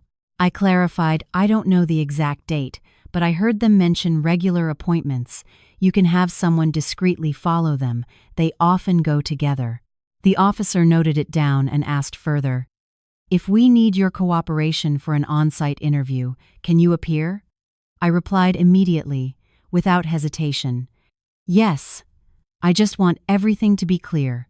Leaving the precinct, my legs felt wobbly, but my head felt lighter. I didn't win by raising my voice. I won because I presented exactly what they feared most: evidence and a timeline. At 12:15 p.m., I returned home as if nothing had happened. I stopped by a pharmacy, bought headache medicine, and a bottle of pain relief oil. I wanted everything to align with what I had said, so no one could use it to become suspicious. As soon as I walked in, Mrs. Johnson stared at me. "What kind of medicine takes so long to buy?" I held up the bag. "Yes, Mom, I had a headache, so I stopped to get a few things." Mark sat in the living room, looking at his phone, and asked, his voice feigning concern, "Are you still feeling unwell, or should I take you to see a doctor this afternoon?" I shook my head. "No, thank you. I'll feel better after taking the medicine." In my heart, I understood that his offer to take me to the doctor wasn't out of concern. He wanted to control my movements. But I had already gone. I had already filed the report. I had already locked a door tightly. That evening, just as I had anticipated, they brought up the matter of signing the papers again. At 7:05 p.m., Mark sat next to me, his voice soft. "Will you sign tomorrow, Sarah? I've taken care of everything." I feigned a sigh, playing the role of a wife under pressure. "Yes, I'll talk about it tomorrow." Mrs. Johnson immediately interjected. "Sign tomorrow. Don't make your mother have to say it again and again." I just said, "Yes, Mom," and remained silent. The more I stayed silent, the more they thought I was yielding. As night fell, I lay with my back to Mark, listening to him turn in bed. I no longer trembled as before. I focused only on one thing: maintaining a normal rhythm until the trap at the hospital closed. I had agreed on the coordination plan, choosing the exact day they went for Ashley's prenatal checkup, the place where they felt most confident, where there were the most people, and also the place where they thought I wouldn't dare to make a scene. They were used to using honor to bind me. This time, I would use the law to untie myself. In the darkness, I quietly clasped my hands in my heart, not to pray, but to make a promise to my father. "Dad, I'm not scared anymore. I will see this through." At 7:05 a.m., I was already up early but did nothing unusual. I still boiled water, still lightly swept the house, still ate breakfast as usual. The more normal I acted, the more they thought I had softened. Mrs. Johnson sat at the dining table, her voice flat, like giving an order. "Have you decided to sign today?" I lowered my head, deliberately sighing. "Yes, Mom, I'll go somewhere and come back. I still have some paperwork to sort out." She glanced at me, her eyes sharp. "If you're hesitating, then you should sign quickly. Daughters-in-law who cling to things too much only bring trouble upon themselves." I just said, "Yes, Mom," and stayed silent. I no longer wanted to argue. What I needed was to be on time. 8:10 a.m. Mark walked out of the room, shirt tucked in, hair neatly combed. He looked at me and smiled like a kind husband. "You rest at home, Sarah. Mom and I have something to do for a bit." I looked up and asked softly, "What is it?" Mark didn't look directly at me, answering evasively, "Going to meet an acquaintance for some paperwork." I nodded, pretending not to care, but my ear caught a detail. Mark quickly said to Mrs. Johnson before leaving the door, "Mom, tell Ashley to go early to avoid the crowd." Ashley, just as I had guessed. At 8:25 a.m., they left the house. I didn't follow them immediately. I waited exactly 5 minutes, enough time for the elevator to go down and for them to be out of sight of the floor camera. I took out my small handbag that I had prepared beforehand, containing only necessary personal documents, my phone, and a few small items so no one would be suspicious. I went downstairs using the stairs and exited through the side gate to call a ride. At 9:05 a.m., I was near the hospital, at the exact meeting point I had been instructed to go. I didn't stand prominently in front of the entrance. I stood on the opposite side, where there were trees and a cafe, close enough to see but not draw attention. My heart pounded, but no longer with panic. It was the beat of someone about to enter a confrontation for which they were prepared. At 9:22 a.m., Mark appeared. Mrs. Johnson walked beside him, holding a folder of documents, and behind them was Ashley Miller. She wore a light-colored maternity dress and flat shoes, her hair softly curled, her step slow, one hand supporting her back, the other cradling her belly as if afraid someone might bump into her. That scene, to an outsider, would likely suggest a sympathetic husband taking his pregnant wife for a checkup. The only difference was, that husband was my husband. Mark leaned down and said something to Ashley. She smiled and nodded. Mrs. Johnson walked alongside, occasionally offering reminders like a biological mother. The three of them walked in together, very naturally, so naturally that I felt like laughing because I had once tried so hard to maintain family harmony, and they had already built another family right over my head.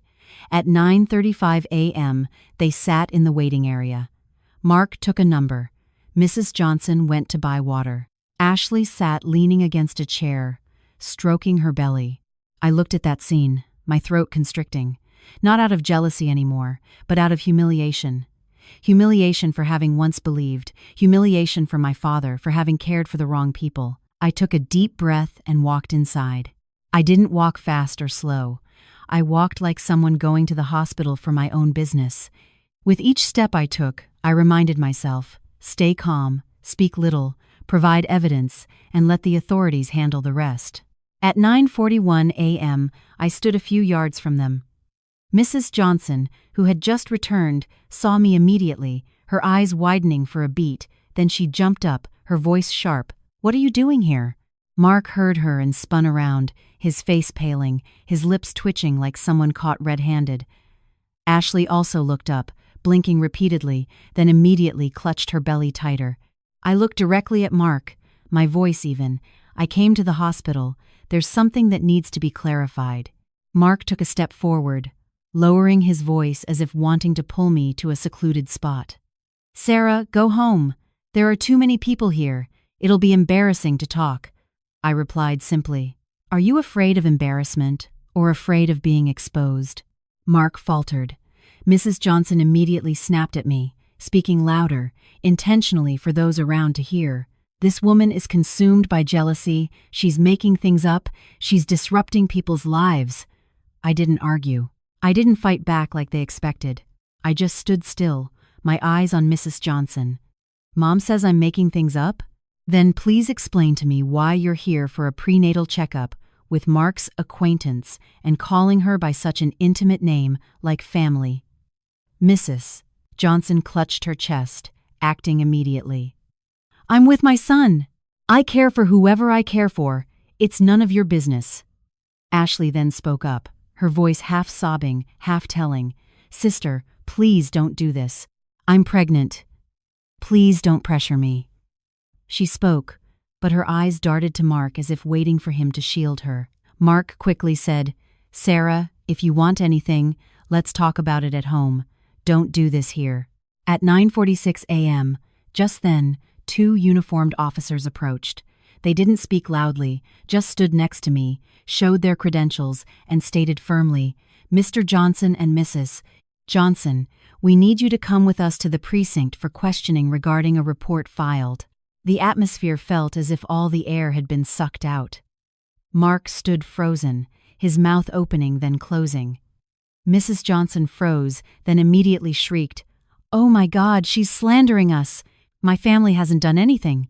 A few people nearby turned to look. Some whispered, some pulled their children away. Ashley clutched her belly and burst into tears, her voice high. "I'm pregnant. I'm not involved. I don't know anything." I looked at the scene, my heart not gloating cruelly. I just felt everything was falling into its rightful place. Every actor has their curtain call.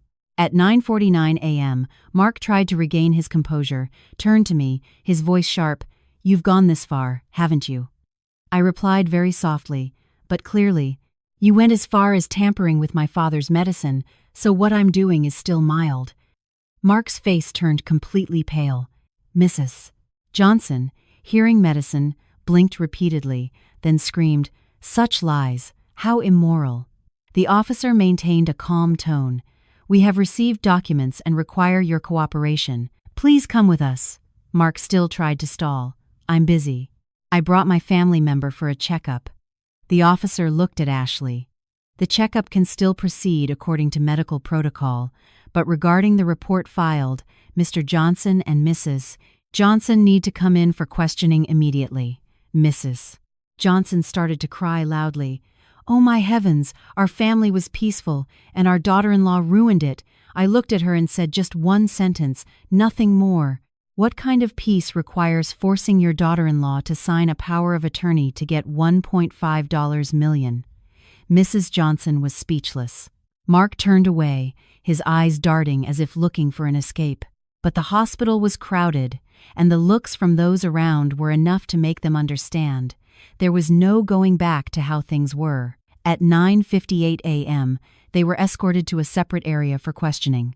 I followed behind, not holding back, not crying. I just walked with my back straight. In my mind, an image of my father flashed, and a saying he once told me, "Live right, and things will eventually work out." The hospital was still noisy, still smelled of disinfectant, still echoed with numbers being called out. Only one thing had changed. The truth had stepped out into the crowd, no longer silently hidden in the darkness of that apartment. At 10:18 a.m., I sat in the interrogation room, my back straight, my hands resting on my lap. The strange thing was, I wasn't trembling as much as I expected. Perhaps because I had trembled enough these past few days, now it was time to speak with facts. Mark sat opposite me, his face tense. His eyes darted from side to side. Mrs. Johnson sat diagonally from him, her hands continually twisting at the hem of her shirt as if trying to wring out an escape. Ashley was seated separately in another corner, with someone there to monitor her condition to ensure the safety of her pregnancy. She still clutched her belly, but her eyes were less weak when she realized no one believed her crying act was a charm anymore. The officer began, his voice calm.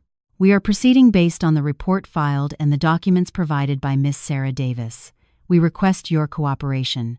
Please state what you know and what you don't." I presented the stack of timeline documents I had prepared, no flowery language, just dates, times, events, and content. Mark sneered. "She's overthinking things.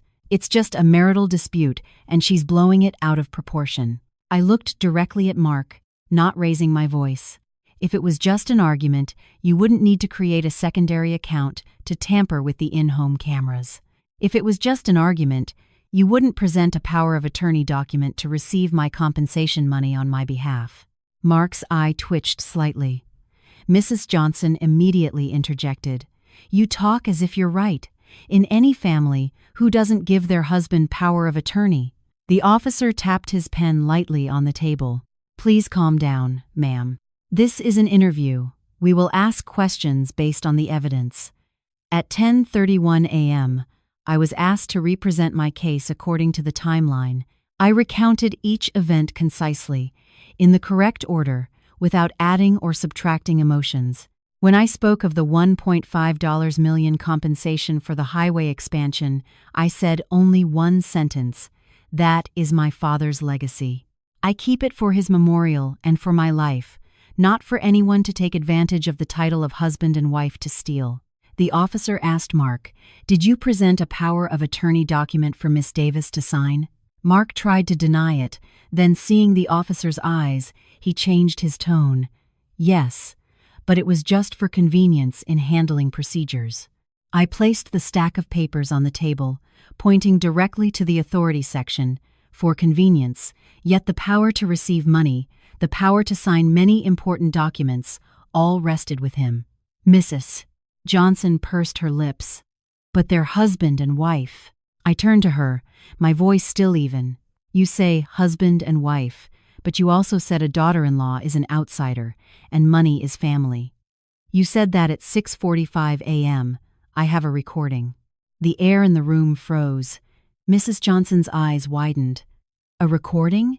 You dared to record in my house? I replied, for the first time feeling no fear in my voice. In my house too, Mom. I recorded because I was being pressured to sign, threatened to be kicked out, and insulted. If I didn't record, what would I use to protect myself? The officer requested to hear an excerpt. When Mrs. Johnson's voice clearly echoed, word for word, she sat as if turned to stone. Mark lowered his face, his hands clenched. At 10:52 a.m., it was the camera's turn. The officer opened the access history and the timestamps of the missing footage. He asked, Mr. Johnson, how do you explain the existence of a secondary account and multiple instances of camera feeds losing signal at specific times? Mark tried to maintain composure. Due to a network glitch, I didn't argue verbally.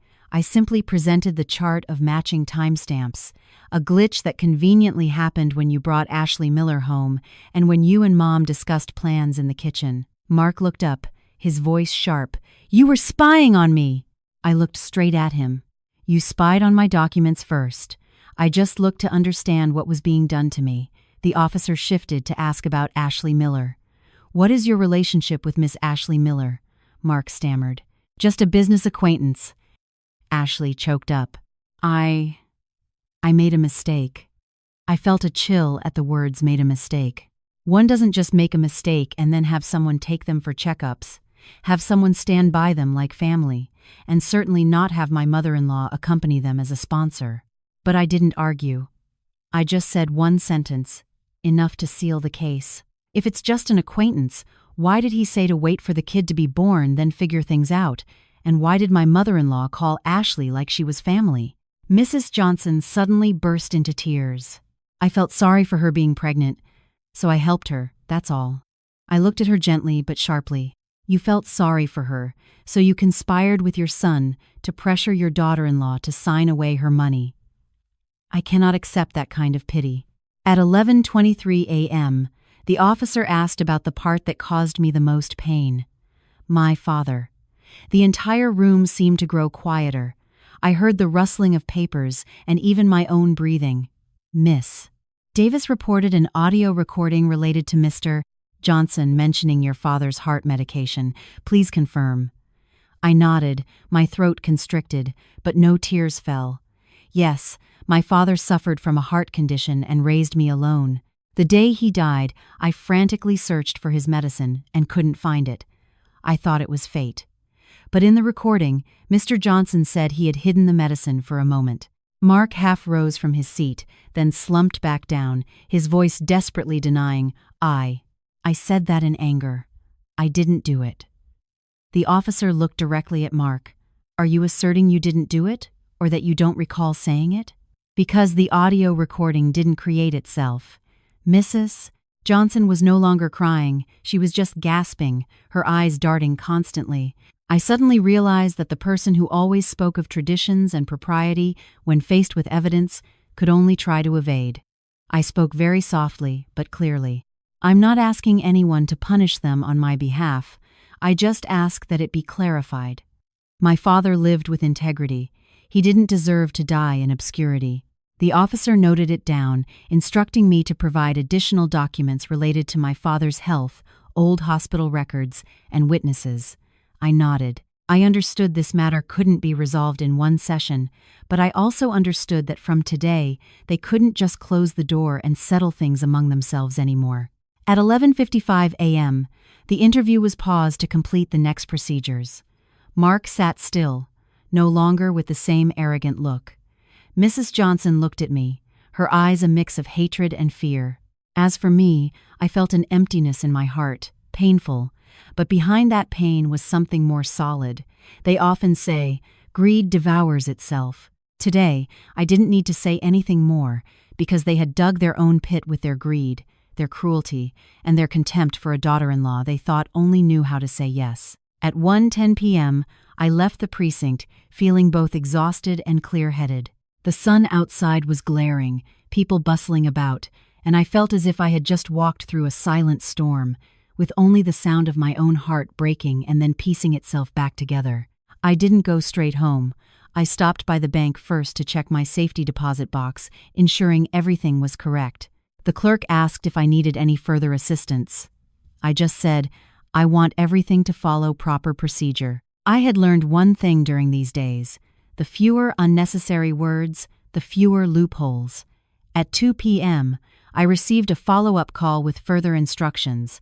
The voice on the other end didn't promise anything grand, just meticulously advised on small but critical things.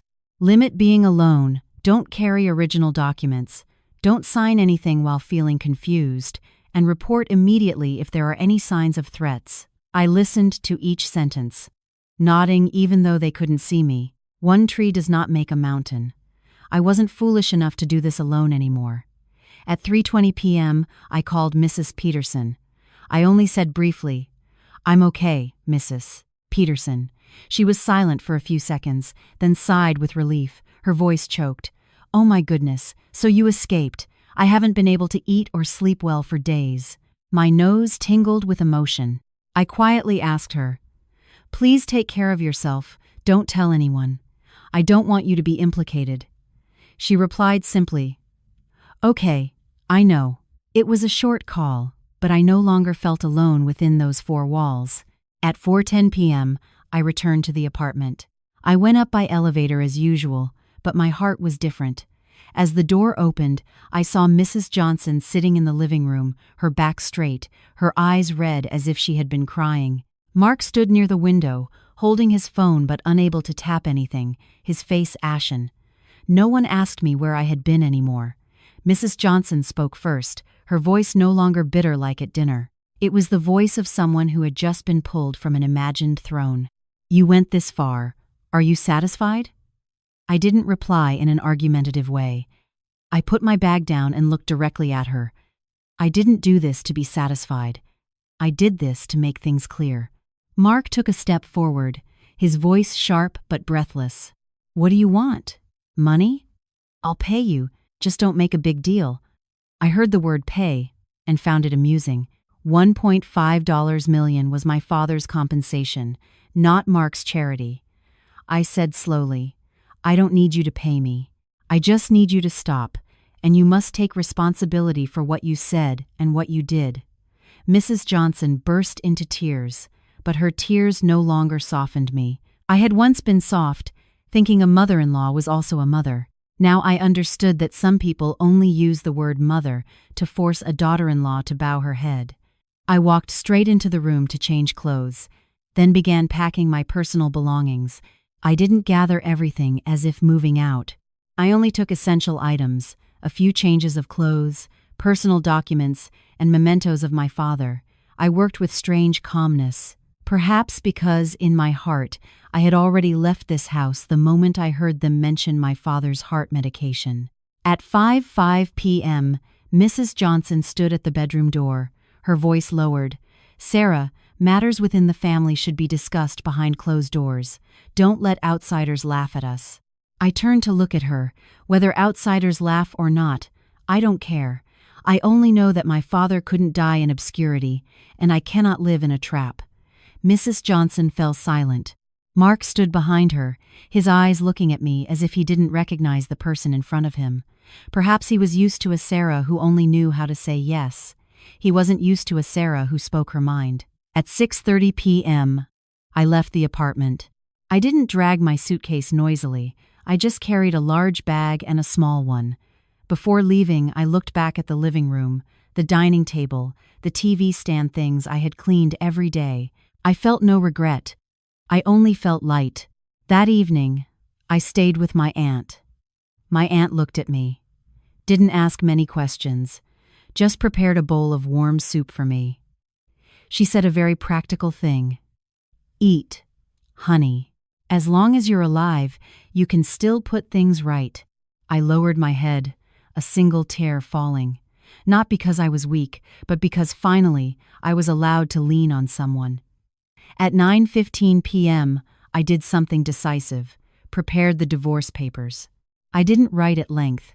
I just clearly listed which assets were mine before marriage, which were related to the compensation, the signs of being pressured to sign, being threatened, and the fact that I had filed a report.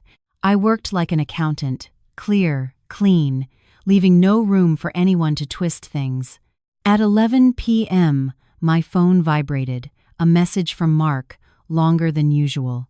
"Sarah, I made a mistake. Please come back and talk. I'll take care of you." My mother is just hot-tempered. I read it, but didn't reply. Because I understood that a greedy person's apology often isn't regret, but fear of losing their prey, I turned off the screen and put my phone down. Outside the window, the wind blew through the trees, the rustling of leaves. I suddenly remembered my father, remembered him sitting and shucking corn for me when I was little, shucking and saying, "My daughter must know how to love herself someday." I softly replied in my heart, "Yes, Dad, I'm learning." That night, I slept a deeper sleep than in previous days, not because everything was over, but because I knew I was on the right path. Once the grip of the law began to tighten, those who scorned others would no longer easily escape using tears or the guise of family. The days that followed passed not dramatically like a movie, but heavily, like real life. At times, I felt like I was living in a long ledger, every page filled with timestamps, documents, calls, work sessions. But it was thanks to this that I stood firm. People can distort words, but timelines and evidence are hard to bend. I stayed at my aunt's house for a while longer.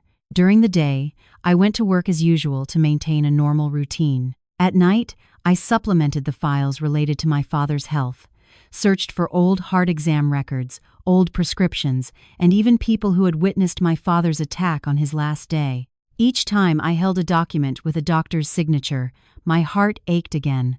But I no longer hid, because only through pain could I learn to care for myself.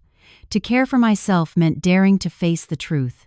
Mark texted many times, sometimes coaxing, sometimes blaming, sometimes subtly threatening. "If you do this, don't blame me." I didn't reply. I just saved them. Threats were also a form of evidence, as long as I kept them. Mrs. Johnson's tone changed faster than the wind. One day, she called my aunt, her voice pleading, "Tell her to come home. Family matters should be resolved within the family." My aunt replied with one sentence, "If you intend to appear decent, then speak and act accordingly. She's dealing with the law, don't make it harder for her." I listened, feeling grateful. There are times in life when one sentence of support is worth more than 100 words of pity. Then came the day to face the place where everything would be decided. I didn't want to call it anything grand. I just remembered the timestamp, as was my habit. At 8 a.m., I arrived, wearing a white blouse, my hair neatly tied back. I didn't wear heavy makeup. I didn't need to look beautiful to win. I just needed to stand there as a victim and a daughter. Mark appeared later, his face haggard, his hair no longer neatly combed like the day he went to the hospital. Looking at him, I felt no pity. I only felt estranged. They speak of shared family bonds, yet some people harbor their own selfish intentions. Mrs. Johnson came along, her eyes swollen, but her gaze still held the sharpness of someone unwilling to admit wrong. Ashley Miller was present, as required to clarify her role. She was still pregnant, still cradling her belly, but this time, no one was comforting her cries. Because in the face of truth, tears are just water. When it was my turn to present, I didn't tell a long, emotional story. I presented the exact sequence of evidence according to the timeline. The USB drive Mrs. Peterson gave me, the park footage, the stairwell footage, the power of attorney document, the history of the secondary account tampering with the camera, the timestamps of missing footage coinciding with acts of concealment, the audio recording from the kitchen about the plan to force me to sign, and the audio recording from the night about my father's heart medication. I only added one sentence, the only sentence I felt I needed to say as a daughter. My father, who raised me alone, lived a good and honest life. If he died by fate, I would grieve but accept it. But if he died due to the greed of others, I cannot remain silent. When the audio recording was played, I no longer looked at Mark. I looked down at my hands. I was afraid I would tremble if I looked. But I still clearly heard his voice in that clip, clearly heard every word about hiding the medicine, clearly heard Mrs. Johnson's cold laugh, and clearly heard the coldness in a human heart. Mark reacted very quickly. trying to deny it. That was just something I said in anger. I didn't do it. But when questioned about the matching timestamps, about the secondary account, about the power of attorney, about the plan to kick out his daughter-in-law, he began to show his nervousness. The more nervous he became, the more he revealed. Mrs. Johnson initially still shrieked, "She's lying!" She secretly recorded. But then, when faced with the question of why she said a daughter-in-law was an outsider and money was family, she was speechless. Because those weren't words I spoke, that was her voice. Every word crystal clear. Ashley cried, saying she didn't know, just made a mistake. But the timestamps of Mark taking her places, Mrs. Johnson's presence, the discussion about waiting for the baby to be born, then figuring things out, made her role as an accomplice undeniable. The pregnancy helped her receive consideration for humanitarian treatment in processing, but it couldn't turn her into someone uninvolved. I sat listening, my heart no longer as it was on the first day, no longer feeling like the whole world was crashing down on me. I felt like I was restoring the correct names to events. Wrong is wrong, evil is evil. When the verdict was announced, the atmosphere was frozen. I clearly heard every word, as clear as the ticking of a clock. When the number 15 years was pronounced for Mark, I didn't cheer. I just closed my eyes for a second. 15 years was the price for a series of calculated actions, for attempting to seize property, for threats, concealment, and for the part related to my father, considered within the totality of evidence. Mrs. Johnson received a commensurate sentence for her role as an accomplice, instigator, and participant in coercion. Ashley Miller was subject to appropriate measures given her pregnancy, with supervision as required by law. I opened my eyes and looked at Mark one last time. He was no longer my husband, no longer the man who once braved the rain to take me to work, who once held my hand before our family altar. Before me was only a man who had chosen greed as his path and then walked into a dead end. Mrs. Johnson looked at me, her lips trembling as if wanting to say something, but then she turned away, unable to utter a word. Perhaps she also understood that you reap what you sow. People can use traditions as a whip to strike their daughter-in-law, but they cannot use traditions to conceal a crime. I stepped outside. The sun was bright that day. The wind blew across my shoulders, and I felt as light as if I had just shed a heavy coat I had worn for too long. I stood for a moment, then sent Mrs. Peterson a short message. "Mrs. Peterson, everything is clear now. Thank you," she replied almost immediately. "That's good news, Sarah. Just live with integrity." I looked at the message, my eyes tearing up. I didn't cry audibly. I just felt that finally, the truth had its place, and I knew that from that moment, I had crossed a boundary. The boundary between a woman who lived for the sake of preserving peace and a woman who knew how to live for what was right. After hearing the verdict, I didn't feel triumphant or arrogant. What I felt was lightness, as if someone had just put down a heavy sack that had been pressing on my back for years, because they say a person's life is defined by knowing when to stop. I was able to stop a wrong marriage. That was one act of saving myself. I returned to a normal, slow pace of life, working during the day, eating dinner with my aunt in the evening, occasionally visiting to light a candle for my father. Each time I stood before his memorial, I clearly heard my father's words of advice from the day I got married. "Wherever you are, my daughter, always maintain your integrity, but don't let anyone trample on your kindness." Back then, I understood vaguely. Now I understood profoundly. In due time, the compensation for the highway expansion was resolved according to procedure. I received the full amount of approximately $1.5 million in installments, with all necessary paperwork. I didn't brag, nor did I tell many people. I just quietly did one thing: set aside a portion for my father's memorial and care, saved a portion for myself as a safety net, and planned to travel with the rest. The old house, where I once cleaned, scrubbed every tile with the hope of maintaining a warm home, I decided to sell. Someone asked why I wouldn't keep it. I just smiled. Keep it for what? When every corner holds cold memories? Wherever there is peace, that is home. Home is not a physical address. Home is where you don't have to hold your breath. The day I finalized the sale of the house, I stood in the yard and looked around. I remembered the dinner where my honor was trampled, remembered my mother-in-law's scrutinizing gaze, remembered Mark's smile that didn't reach his eyes. I no longer trembled. I just felt like I was moving on from an old chapter of my life. I chose Charleston to start anew. Not because I was running away, but because I wanted to live somewhere with ocean breezes, wide skies, and the feeling that I could truly breathe deeply. I rented a small apartment first, neat, bright, and quiet enough. Waking up and opening the window meant hearing the wind. In the evening, no one stood behind me with intimidating words. I cooked for myself, ate, and found it delicious. The deliciousness of peace.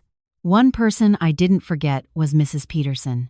If she hadn't stopped me in the lobby that day, hadn't pressed the USB drive into my hand and said that one sentence, "Don't go home, this is all I can do to help you," then I might have walked straight into the trap they had laid.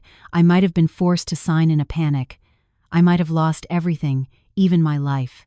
I transferred a small amount to her as a thank you, not to repay the favor fully, but to let her know I hadn't forgotten. I messaged her, "I saved myself thanks to you, Mrs. Peterson. I don't dare speak of fate. I only know your kindness saved me," she replied with a very Mrs. Peterson-like sentence. "Take care of your health, Sarah, live with integrity, that's what matters." I read the message, my eyes suddenly stinging. Life has people who are not blood relatives, not kin, yet save you with human kindness. And there are people who share your table and your home, yet plot against you like strangers. Thinking this way helps me stay clear-headed, not to foster hatred. I don't harbor grudges, but I also don't forget lessons. Love wisely, hate justly. For me, to hate justly is to hate evil and bring evil to light, not to stain my own hands. The lesson I learned after everything is, a gentle woman is not a weak woman. Trust whoever you trust, but documents must be clear, finances must be transparent, and when you see something unusual, don't be afraid of a bad reputation and remain silent. Some reputations you fear today might be the very chains that bind you for life.